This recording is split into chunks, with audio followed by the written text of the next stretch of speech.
Saudara-saudari terkasih, apakah saudara sudah memulai hari ini dengan penuh sukacita dan punya niat untuk berbuat baik meskipun kecil? Semoga Tuhan memberkati niat baik saudara. Anda dan saya pasti pernah punya pengalaman ketika badan merasa sakit atau habis pergi ke dokter check up, lalu diberitahu kolesterolnya tinggi. Pasti kemudian ada rasa khawatir, ada rasa takut. Dan kemudian karena rasa takut itu, saya kemudian mencari info tentang kolesterol. Lalu mencari di Google, tanya orang pengalamannya bagaimana, akibatnya dan bagaimana. Dan kemudian saya justru makin gelisah dan makin takut. Karena kemudian saya mengumpulkan informasi yang berkaitan dengan yang saya takutkan itu. Itu karena saya fokus pada rasa takut, pada informasi yang membuat saya gelisah atau mengancam. Dan karena itu banyak orang yang kemudian tidak mau pergi ke dokter, nanti tahu malah khawatir. Itu yang sering kali saya dengar. Saya juga mengalaminya. Sebetulnya cara kerja pikiran kita memang seperti itu. Kita mengakumulasi apa yang kita tahu dan kemudian kita tidak bisa berhenti karenanya. Maka perlu juga menyeimbangkan dalam berpikir. Pengalaman negatif itu saya mencoba mencari apa yang berlawanan, yaitu fokus pada yang baik, fokus pada yang ada. Dan kemudian saya justru bisa bersyukur. Dan ternyata rasa syukur itu membuat hati saya lebih tenang, dan kemudian membuat saya menjadi lebih berlimpah-limpah karena saya mensyukuri apa yang saya punya. Dan kemudian saya ingat firman Tuhan yang mengatakan, barang siapa mempunyai kepadanya akan ditambahkan. Tetapi barang siapa tidak mempunyai, apapun yang ada padanya akan diambil. Kisah tentang perumpamaan talenta. Dan itu sangat benar.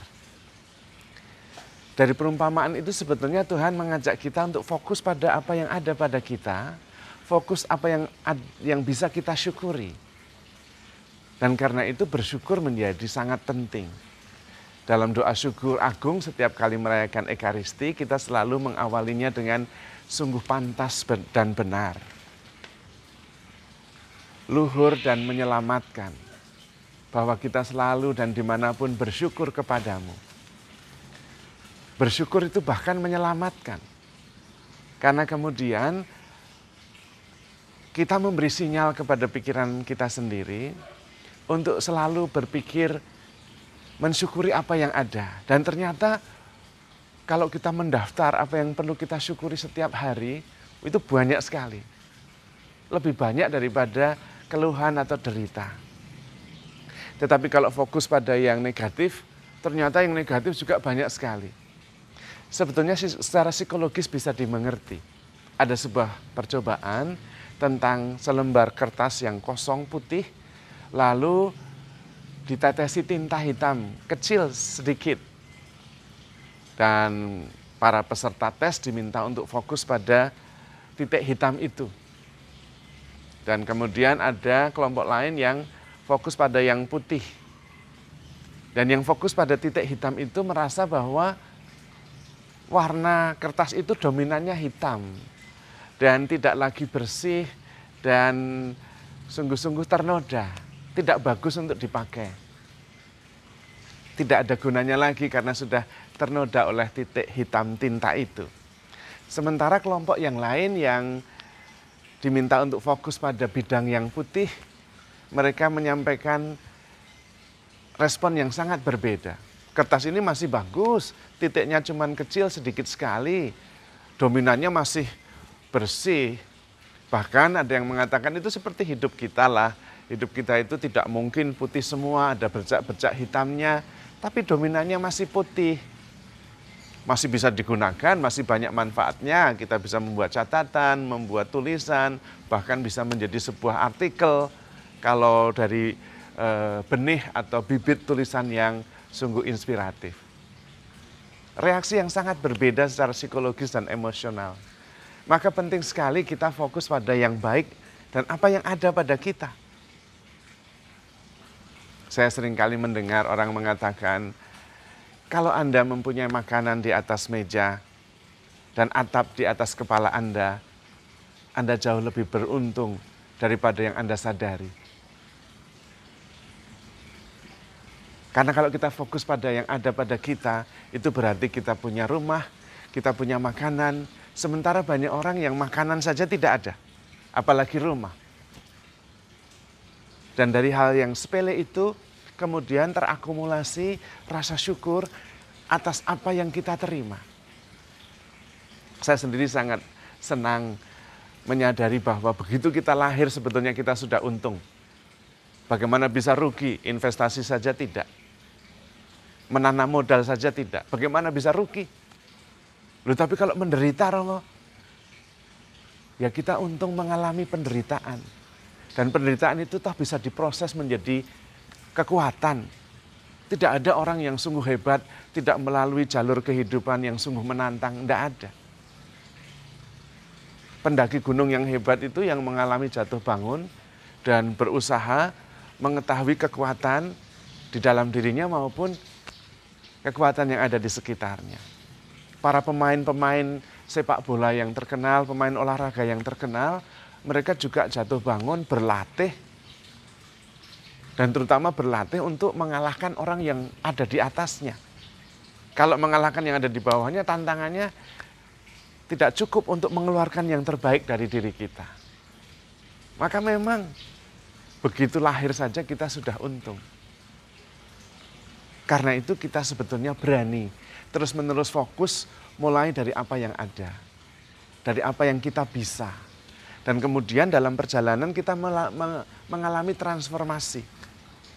Saya sendiri pada awalnya tidak tahu bagaimana cara membuat akun YouTube. Sama sekali tidak ngerti saya.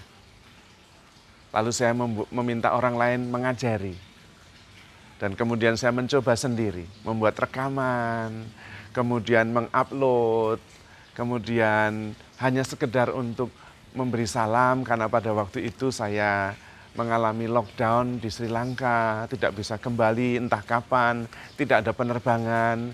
Dan saya ingin merasa bahwa saya hadir di antara umat saya, maka saya hanya merekam sebuah video sederhana dari HP untuk mengatakan selamat pagi, saya berdoa untuk Anda semua, jangan khawatir, mari kita menghadapi virus corona ini bersama-sama dengan doa dan dengan iman. Seperti itu.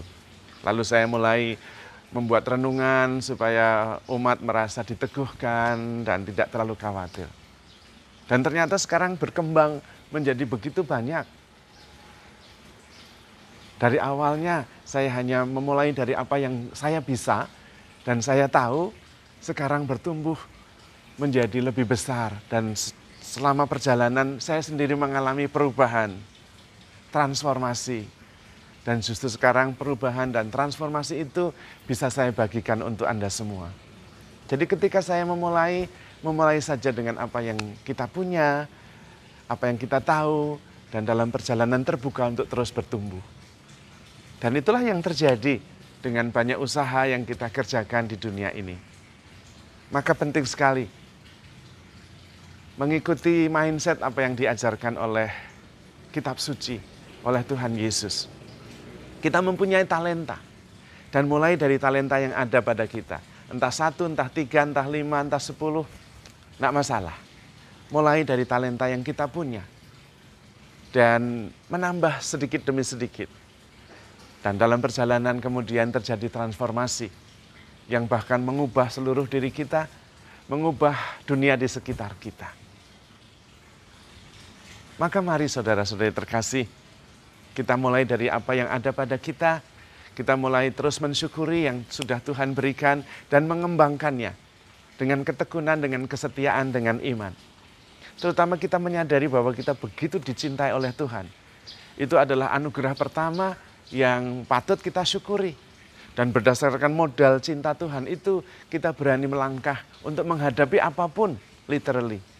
Karena dengan kekuatan dan cinta Tuhan kita tidak pernah sendiri. Tuhan Maha Kuasa, Maha Kasih menemani kita sepanjang perjalanan. Dan kita percaya bahwa dengan pendampingan, bimbingan Tuhan kita akan bertumbuh. Hidup dalam kedamaian, dalam sukacita, dalam kebebasan anak-anak Allah. Karena dari apa yang kita syukuri, dari apa yang kita punya itu, kemudian kita akan mendapatkan tambahan apa yang harus kita syukuri secara berlimpah-limpah. Kita mengalami transformasi sambil mengadakan perjalanan. Seperti dua orang murid Emmaus yang berjalan dari Yerusalem ke Emmaus dalam situasi putus asa, sedih karena Tuhannya mati.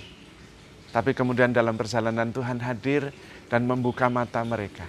Mereka terus berjalan sambil mendengarkan dan bertumbuh dan mengalami transformasi, mengalami kebangkitan.